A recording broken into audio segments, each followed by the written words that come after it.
Attendance తీసుకుంటాను నేను. ఈ క్లాస్లో మనం economy of wind energy means what are the factors influence the energy produced by the wind turbines and marketing of wind turbines and its produced energy.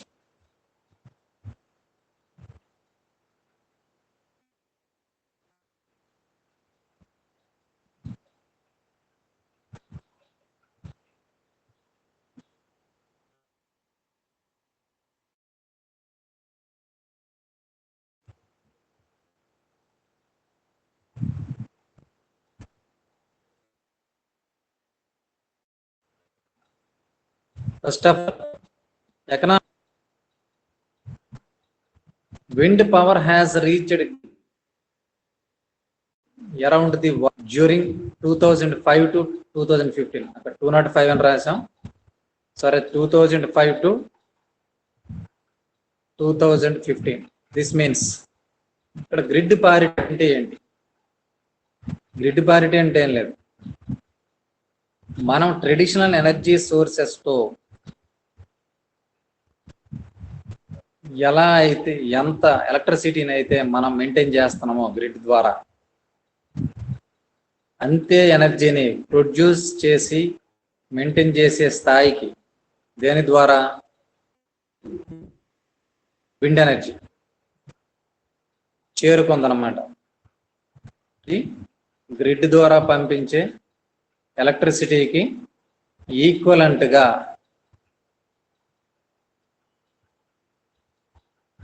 Wind turbine చేసే energy చేరుకుంది. ఇది ఏ టైంలో సాధ్యపడింది అంటే అరౌండ్ 2015 నాటికి దాదాపుగా ట్రెడిషనల్ ఎనర్జీని replace చేయగలిగిన స్థాయికి చేరుకుందని దీని అర్థం. Wind power is a intensive, no fuel cost. ఇది అన్నింటికంటే మోస్ట్ ఇంపార్టెంట్. ఇప్పుడు న్యూక్లియర్ పవర్ ప్రొడ్యూస్ చేయాలనుకున్నా యురేనియం కానీ థోరియం కానీ అక్కడ ఫ్యూయల్లా యూజ్ చేస్తాం, అంటే దానికి రా మెటీరియల్ అవసరం. ఇదే హైడ్రో ఎలక్ట్రిక్ పవర్ని, జల విద్యుత్ని మనం ప్రొడ్యూస్ చేయాలనుకుంటే ఫ్యూయల్గా ఏముండాలి? వాటర్ ఉండాలి. వాటర్ అంటే ఇప్పుడు మన చెరువుల్లో ఉంది, ఇక్కడ బావులు ఉన్నది సరిపోదు. రిజర్వాయర్లో స్టోర్ చేయగలిగినంత ఎక్కువ వాటర్ ఉండాలి.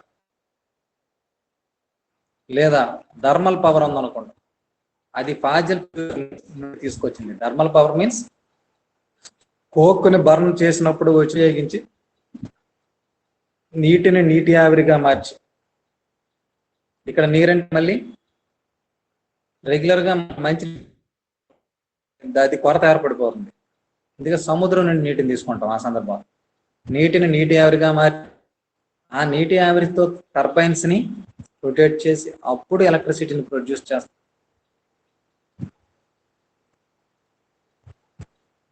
ఇది capital intensive but has no fuel cost. దీనికి ఎక్కువ ఖర్చు అయితే అవుతుంది, బట్ ఫ్యూయల్ కొనాల్సిన అవసరం అయితే దీనికైతే ఏం లేదు. Price of wind power is more stable.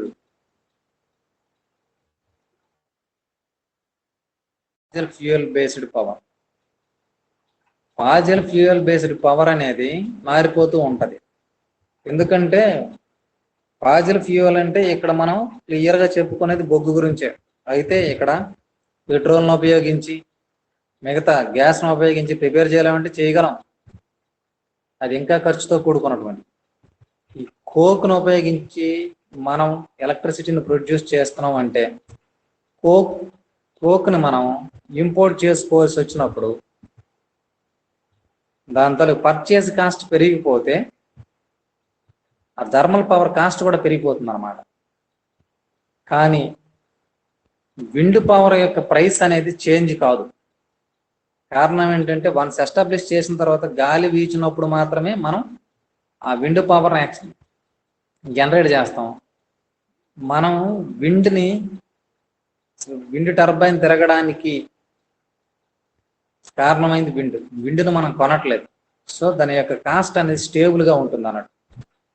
దీని యొక్క కాస్ట్ విండ్ ఎనర్జీ యొక్క cost and compare to the fossil fuel energy cost. The marginal cost of wind power is very low. అక్కడ స్పెల్లింగ్ తప్పడింది, లోడ్ అని. Is very low at 1 cent per kilowatt hour. 1 సెంటులోనే తయారయ్యినటువంటి విద్యుత్ అనేది చాలా చాలా తక్కువగా ఉంటుంది.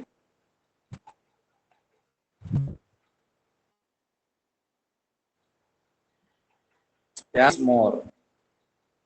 ఇక్కడ ఒక విషయం గుర్తుపెట్టుకోవాలి, average cost is more. More ఎందుకు అవుతుందంటే ఎలక్ట్రిసిటీ విండ్ టర్బైన్స్ ద్వారా లేదా విండ్ ఎనర్జీ అనేది ఒకసారి ప్రొడక్షన్ స్టార్ట్ అయిపోయిన తర్వాత దాని యొక్క కాస్ట్ తక్కువగా ఉండొచ్చు, బట్ దాన్ని ఎస్టాబ్లిష్మెంట్ చేయడానికి అయినటువంటి ఖర్చు అనేది చాలా ఎక్కువ ఖర్చు.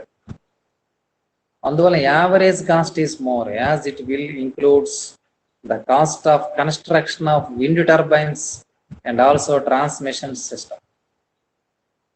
విండ్ టర్బైన్స్ అక్కడ ఎస్టాబ్లిష్ చేయడానికి అలాగనే ట్రాన్స్మిషన్ సిస్టమ్స్ ని ఎస్టాబ్లిష్ చేయడానికి అయినటువంటి ఖర్చు అనేది చాలా ఎక్కువ ఖర్చుతో కూడుకుంటది. కనుక మనం ప్రిపరేషన్కి అయినటువంటి విండ్ టర్బైన్ ద్వారా ఎలక్ట్రిసిటీ ప్రొడ్యూస్ చేయడానికి అయినటువంటి ఖర్చు తక్కువే, బట్ దాన్ని ఎస్టాబ్లిష్ చేయడానికి అయినటువంటి ఖర్చు అనేది మోర్ అండ్ మోర్. అందువలన యావరేజ్ కాస్ట్ అనేది మళ్ళీ ఎక్కువ పడిపోతుంది. దీనికి ఎగ్జిక్యూషన్ కాస్ట్ కానీ మెయింటెనెన్స్ కాస్ట్ కానీ ఏముండదు, చాలా చాలా లో. But establishment cost is more. That is most important here.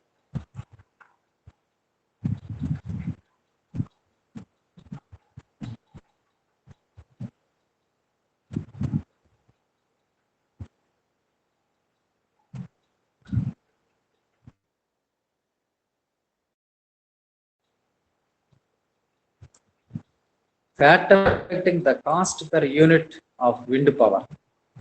Wind power యొక్క కాస్ట్ ని ఎఫెక్ట్ చేసేటటువంటి factors. First one wind speed,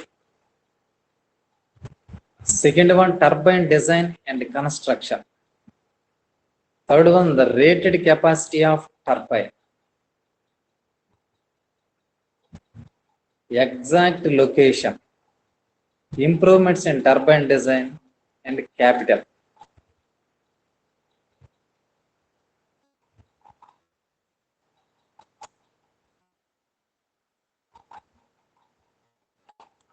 traditional powers విషయంలో అయితే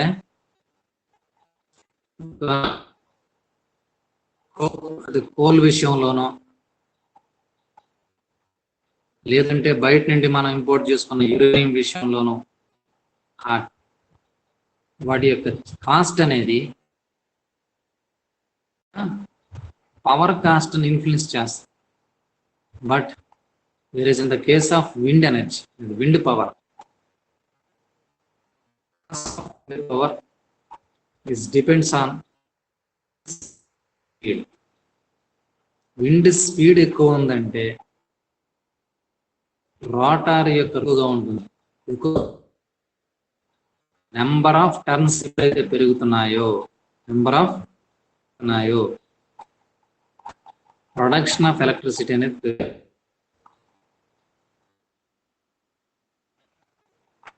టర్బైన్ డిజైన్ అండ్ కన్స్ట్రక్షన్ దీని కాస్ట్ మీద డిపెండ్ అయ్యి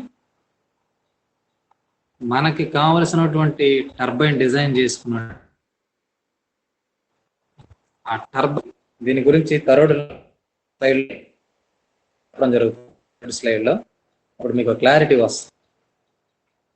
turbine design and construction cost, ఆ design turbines యొక్క కాస్ట్ అనేది ఇక్కడ విండ్ యొక్క యూనిట్ కాస్ట్ ని ఇన్ఫ్లుయెన్స్ చేస్తాయి.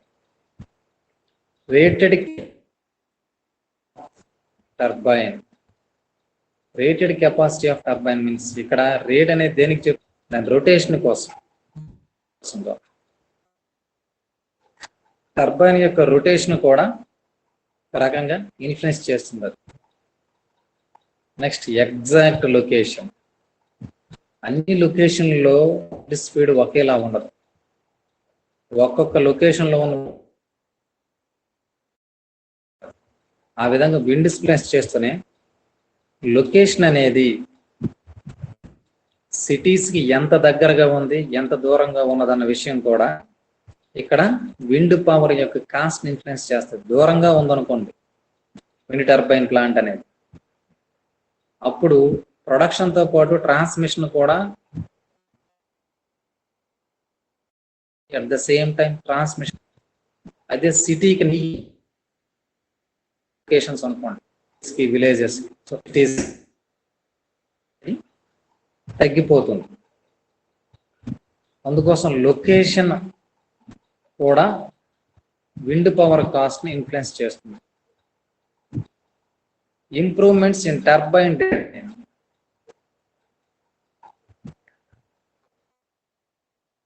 టర్బైన్ యొక్క డిజైన్ ని ఇంప్రూవ్ చేసుకోవడంలో ఓల్డ్ టర్బైన్స్ ని విడిచిపెట్టి కొత్త టర్బైన్స్ ని సెలెక్ట్ చేసుకోవాల్సిన అవసరం వస్తుంది మనకి. అలాంటి సందర్భంలో అనేవి విండ్ పవర్ పైన ఇన్ఫ్లుయెన్స్ చూపిస్తాయి. నెక్స్ట్ క్యాపిటల్, మనం ఎంత క్యాపిటల్ పెడుతున్నాం అనేది విండ్ టర్బైన్ విండ్ పవర్ ని ఇన్ఫ్లుయెన్స్ చేస్తుంది. ముందే చెప్పాం కదా, ఓవరాల్ గా విండ్ ఎనర్జీ యొక్క కాస్ట్ ఎక్కువే.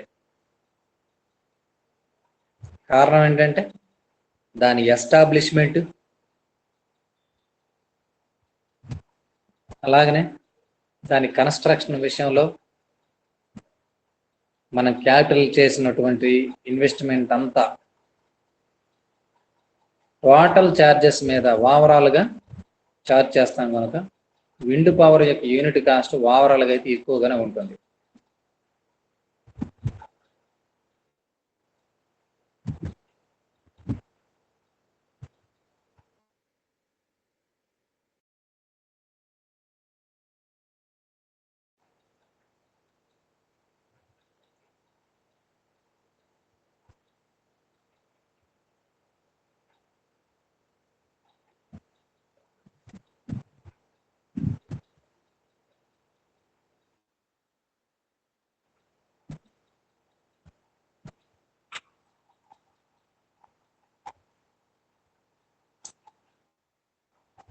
చూడండి, ఇన్స్టాల్డ్ పవర్ రోటార్ డయామీటర్.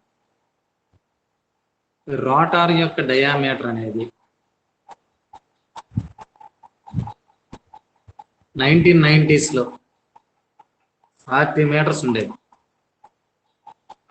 అప్పుడు దాని యొక్క ప్రొడక్షన్ ఎంత ఉండేదంటే 0.5 మెగావాట్స్. 1995 వచ్చేసరికి రోటార్ డయామీటర్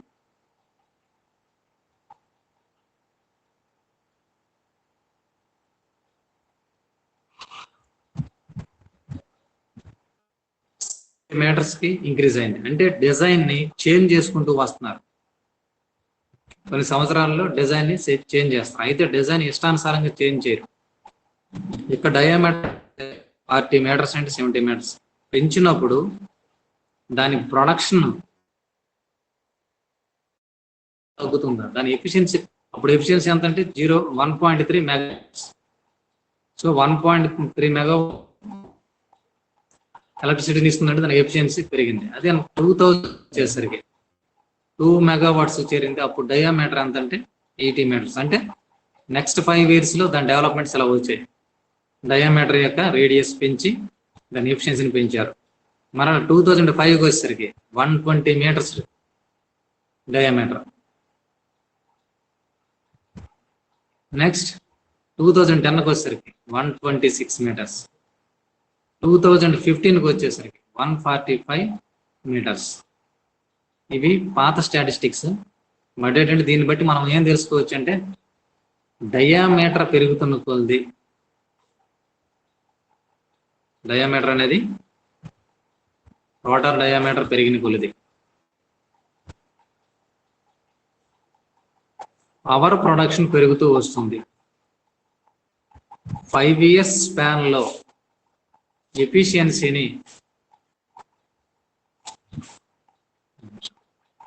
పెంచుకుంటూ పోతున్నాం. ఇయర్ బై ఇయర్ ఏమవుతుంది, టర్బైన్ డిజైన్స్ మారుస్తున్నారు. టర్బైన్ డిజైన్స్ మార్చడంలో ఒక డిఫికల్టీ ఉంది, కొన్ని అడ్వాంటేజెస్ కూడా ఉన్నాయి. డిఫికల్టీ ఏంటంటే అప్పటి వరకు ప్రిపేర్ చేసినటువంటి ఈ టర్బైన్స్ అన్నిటిని మనం యూజ్ చేస్తూ పవర్ ప్రొడక్షన్ చేస్తున్నాం. వాటి ప్లేస్లో కొత్త వాటిని మళ్ళీ ఇన్స్టాల్ చేయాల్సిన అవసరం పడింది. సో పాతది వేస్ట్ అవడంతో పాటు కొత్త ఇన్స్టలేషన్స్కి మరిన్ని ఛార్జెస్ అవసరం పడతాయి. సో టర్బైన్ డిజైన్ పెడుతున్నామంటే అది ఎంత ఎఫిషియన్సీ, మోర్ ఎఫిషియన్సీ ఇస్తే తప్ప మనం ఇన్స్టలేషన్స్ మరల మార్చలేం.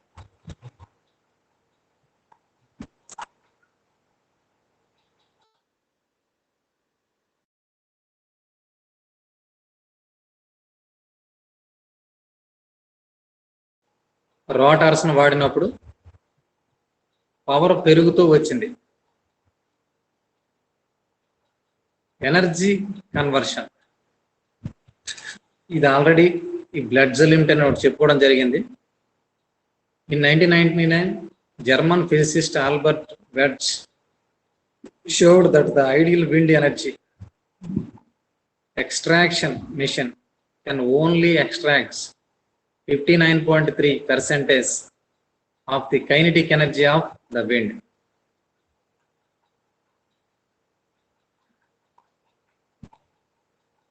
దీనిని ఏమంటారంటే బెడ్జ్ లిమిట్ అంటారు. బెడ్జ్ అనే సైంటిస్ట్ దీన్ని క్యాలిక్యులేట్ చేసాడు కనుక ఆయన పేరుతోనే పిలవడం జరుగుతుంది. అయితే నేను చెప్పింది ఏంటంటే ఏ టర్బైన్ నువ్వు తీసుకో, ఆ టర్బైన్ నుండి ఆ టర్బైన్ మీద పంపిస్తున్నటువంటి విండ్ 100% ఉంటే మనం దాన్ని పొందగలిగినటువంటి ఎనర్జీ ఎప్పుడు గరిష్టంగా పొందదగింది. అన్ని టర్బైన్స్ విషయంలో 59.3 పొందుతామని కాదు, ఒక ఐడియల్ టర్బైన్ తీసుకుంటే లేదా మనం గరిష్టంగా పొందదగినటువంటి విద్యుత్ ఎంత శాతం అంటే 59.3% మాత్రమే, అంతకు మించి మరి పొందలేం. The modern practical wind turbines are able to reach 70 to 80% of the Betz limit. ఇక్కడ విషయం గుర్తుపెట్టుకోవాలి, 59.3% ఆఫ్ అంటే ఎక్కువ పొందలేమని చెప్పి దాన్ని బెడ్జ్ లిమిట్ అని చెప్పేసి చెప్తున్నాం. ఆ బెడ్జ్ లిమిట్ లో ప్రెసెంట్ మనం వాడుతున్నటువంటి మోడర్న్ టర్బైన్స్ అనేవి 70 to 80% మాత్రమే రీచ్ కాగలుగుతున్నాయి. అంటే చూసుకోండి, ఈ 59.3కి ఎంత పవర్ అయితే వస్తుందో దానిలో 70 to 80% మాత్రమే పొందగలం.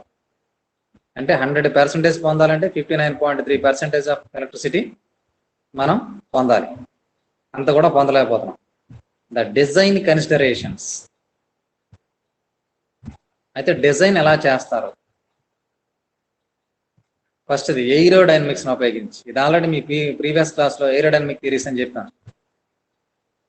ఈ ఫ్లైట్స్ యొక్క వింగ్స్ ఏ షేపులు అయితే ఉంటాయో అదే షేపులో టర్బైన్స్ యొక్క వింగ్స్ ఉంటాయి. ఆ షేపును కలిగి ఉన్నప్పుడు మాత్రమే అవి రోటార్లో రొటేట్ అవుతూ ఉంటాయి, ఆ షాఫ్ట్ చుట్టూ రొటేట్ అవుతుంటాయి. Deflection of air by turbine, ఈ డిజైన్స్ ఎలా ఉండాలి?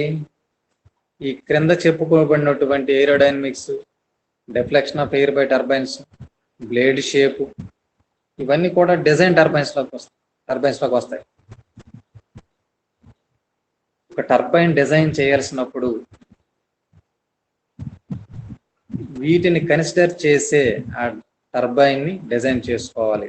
ఆ కన్సిడరేషన్స్ ఏంటంటే ఏరోడైనమిక్ ప్రిన్సిపల్స్ ఫాలో అవ్వాలి. Deflection of air by turbines, turbines వలన ఎయిర్ ఎంత డిఫ్లెక్ట్ అవుతుంది అనే విషయాన్ని, అలాగనే బ్లేడ్ షేప్ని అండ్ డైమెన్షన్స్, బ్లేడ్ షేప్ ఎలా ఉండాలి, దాని డైమెన్షన్స్ ఎలా ఉండాలి, అంశాలను దృష్టిలో పెట్టుకోవాలి. Next strength to resist the force on the blades, blades మీద పని చేయాల్సినటువంటి ఫోర్సెస్ ని అపోజ్ చేసేటట్టు, నిరోధించేటటువంటి విధంగా టర్బైన్స్ డిజైన్ చేసుకోవాలి. The design of the whole wind energy conversion system.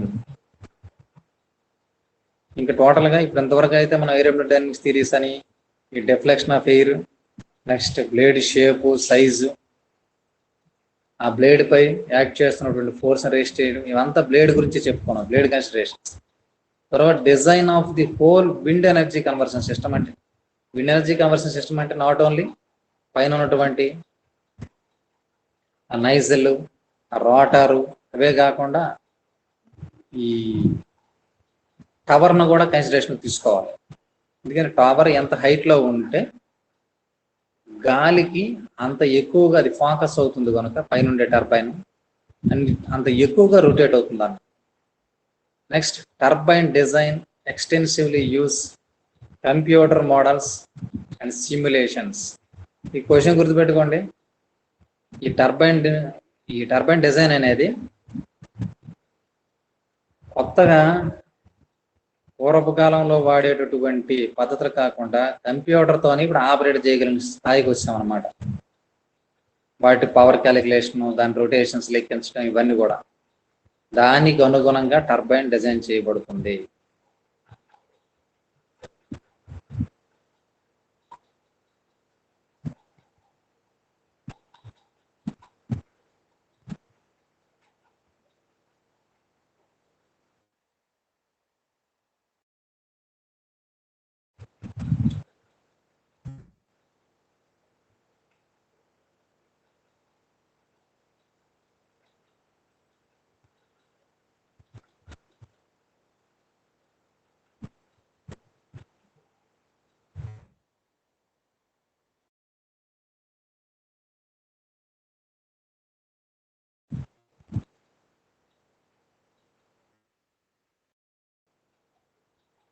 Signal problem వచ్చింది నాకు, అందుకోసం డిస్కనెక్ట్ అయింది.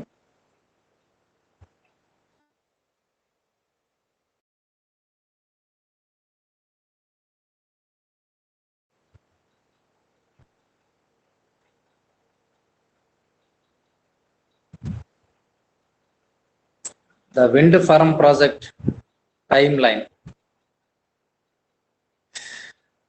అంటే ఇది విండ్ ఫార్మ్స్ ని మొత్తం మెయింటెనెన్స్ అన్నమాట.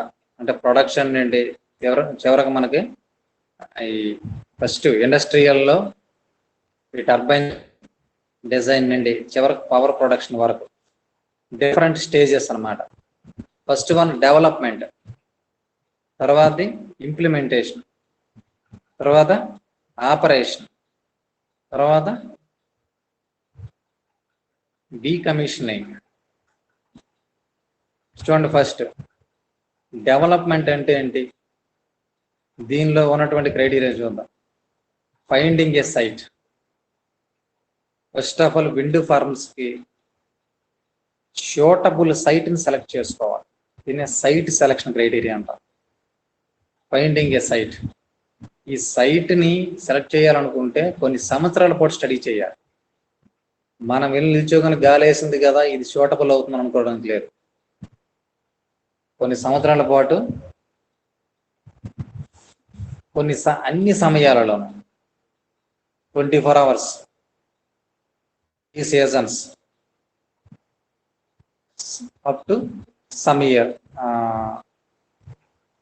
కొన్ని సంవత్సరాల వరకు 2-3 years వరకు ఆ గాలి యొక్క స్టాటిస్టిక్స్ అక్కడ మనం సేకరించాలన్నట్టు, గ్యాదర్ చేసుకొని అప్పుడు మాత్రమే is it suitable for wind turbine establishment or not అనేది మనం ఫైనలైజ్ చేయాలి.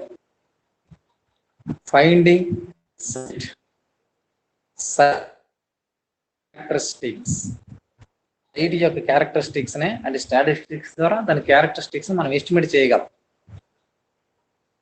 ఎంత గాలి వీస్తుంది, ఏ సమయాల్లో వీస్తుంది, ఎంత వేగంతో వీస్తుంది, ఏ కాలాల్లో దాని యొక్క స్పీడ్, ఆ వేగంలో పెరుగుదల తరుగుదల, ఇవన్నింటినీ లెక్కించుకోవాలి. నెక్స్ట్ విండ్ ఫర్మ్ డిజైన్ చెప్పాం కదా ఆల్రెడీ. దాని డయామీటర్ ఎంత ఉండాలి, దాని వింగ్ సైజ్ ఎంత ఉండాలి, అదే బ్లేడ్ సైజ్ ఎంత ఉండాలి, బ్లేడ్ షేప్ ఎలా ఉండాలి, ఇవన్నీ కూడా విండ్ ఫర్మ్ డిజైన్.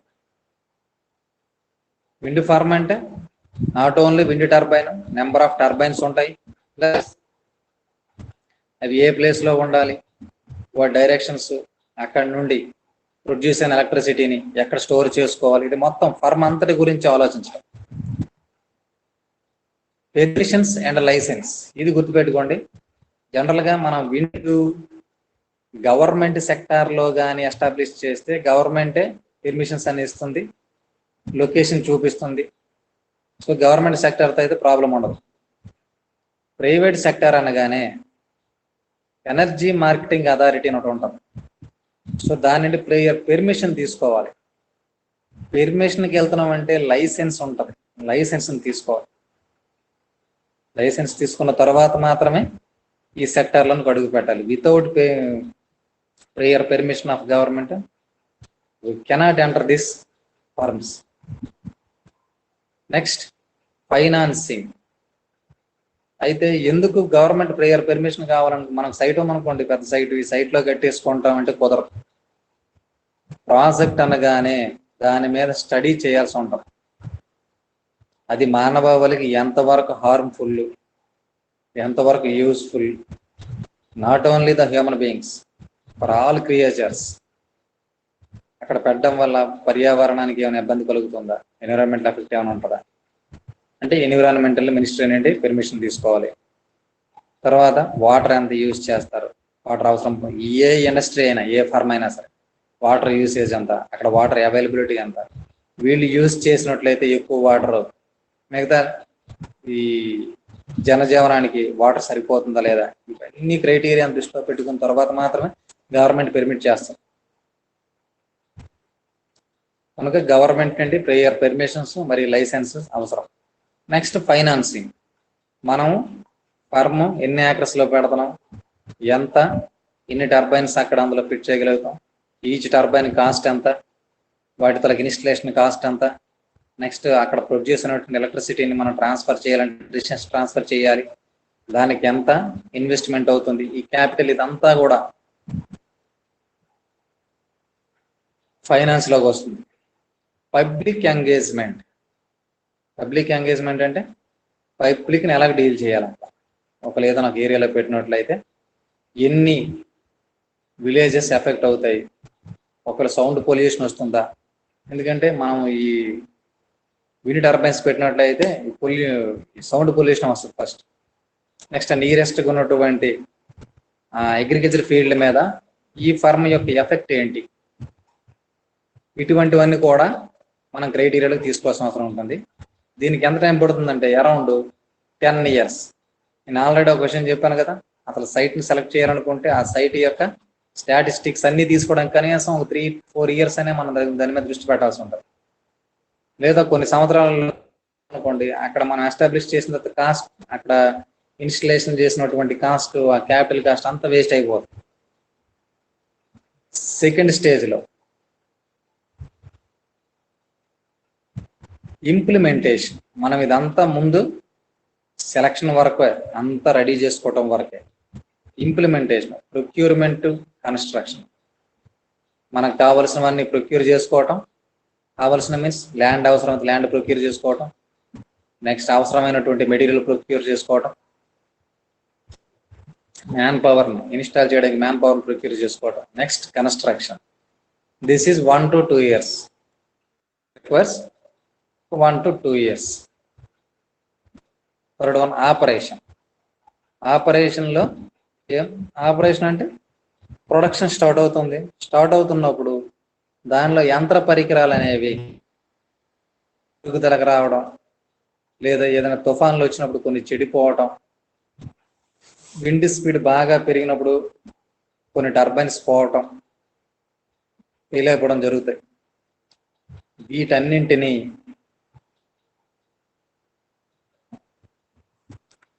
రిపేర్ చేయాల్సి వస్తే రిపేర్ చేయడం, వీటన్నింటినీ మెయింటెనెన్స్ లోకి వస్తాయి. ఇదంతా 20 to 25 years. అంటే ఇక్కడే మనకు ప్రొడక్షన్ కూడా వస్తుంది అన్నట్టు, ఇక్కడే రిజల్ట్ వస్తుంది కూడా. ఆఫ్టర్ 20 years పరిస్థితి రిమూవ్ ఆర్ రీపవర్. వాటిని అన్నిటినీ 25 years తర్వాత ఖచ్చితంగా వాటి డిజైన్స్ లోను, టర్బైన్ డిజైనే కాదు, అక్కడ ఉన్న ఎన్విరాన్మెంటల్ గా కూడా, అంటే జాగ్రఫికల్ గా కూడా కొన్ని చేంజెస్ వచ్చేస్తాయి. వచ్చినప్పుడు విండ్ డైరెక్షన్స్ మార్చుకోవడం అంటే జరిగిపోతాయి. కనుక ఆఫ్టర్ 20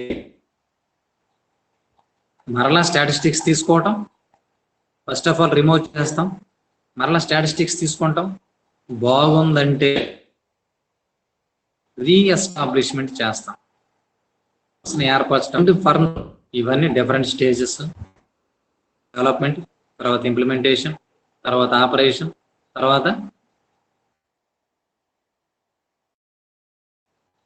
రకంగా డీకమిషనింగ్. అంటే మరలా మొదటికి వచ్చి డెవలప్ చేసుకోవాల్సిన పరిస్థితి. అయితే డెవలప్ పడుతుంది ఇక్కడ మనకి ఎటువంటి అంతా కూడా స్టాటిస్టిక్స్ తీసుకోవటం, ఇది చేస్తాం. నెక్స్ట్ 1 to 2 years లో కన్స్ట్రక్షన్ అయిపోతుంది. ఇక్కడ ఇన్వెస్ట్మెంట్ అంతా పెట్టాల్సిన టైం ఇది టోటల్గా. థర్డ్ స్టేజ్ అంటే ఆపరేషన్. ఈ స్టేజ్ లో మాత్రమే మనం ఏ ఉద్దేశాన్ని ఆశించి ఏ రిజల్ట్ కోసం అది పెడతాం, రిజల్ట్ పొందుతాం. అదే అవుతుంది 20 years or 25 years వరకు మనం ఆ రిజల్ట్ మనం పొందగలుగుతాం. After 20 re-established or removed from the location. Total అక్కడ ఎస్టాబ్లిష్ చేసినటువంటి ఇన్స్ట్రుమెంటేషన్ అంతా కూడా ఆ లొకేషన్ నుండి రిమూవ్ చేసేయచ్చు మళ్ళీ, లేదా కొత్త డిజైన్స్ అయినటువంటి ఆపరేషన్ రీఎస్టాబ్లిష్ చేసుకోవచ్చు. అయితే దానికి ఏం జరుగుతుందంటే less than 1 year enough. Remove చేయడానికి అయితే లెస్ దాన్ 1 year.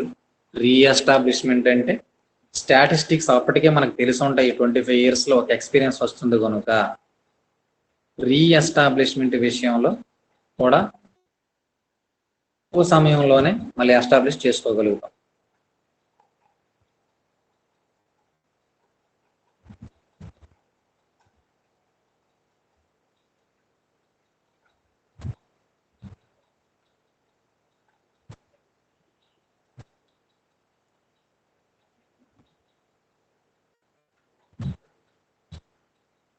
చివరి అయ్యేసరికి మీరు అందరూ వస్తున్నారు, రావట్లేదు.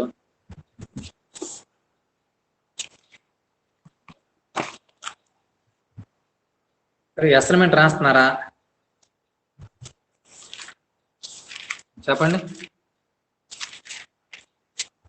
అసైన్మెంట్ రాడే టైం ఇచ్చారు కదా మేడం, వింటున్నారా? వినిపిస్తుంది అసలు సార్? ఈ రోజు పెట్టారు కదా, మేము రేపటి కంప్లీట్ చేసేస్తాం సార్ 2 questions. మీరు ఏ రోజు ఆ రోజే క్లోజ్ చేయాలి, అర్థమవుతుందా? ఇంకొక విషయం ఈవినింగ్ కంప్లీట్ చేసేస్తాం సార్.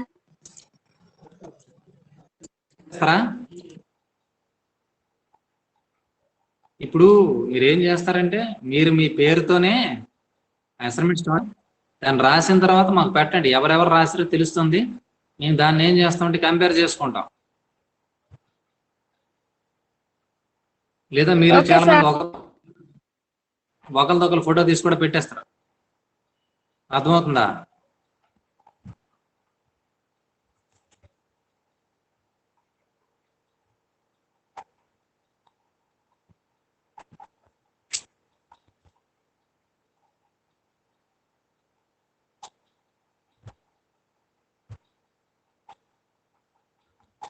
ఇప్పటి వరకు ఎన్ని C1 మొత్తం క్వశ్చన్స్ ఎన్ని 25?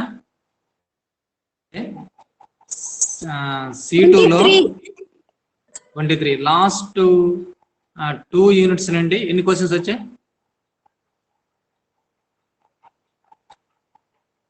మిగతా ఫస్ట్ 3 యూనిట్స్ క్వశ్చన్స్ నేను రాసి పెడతాను.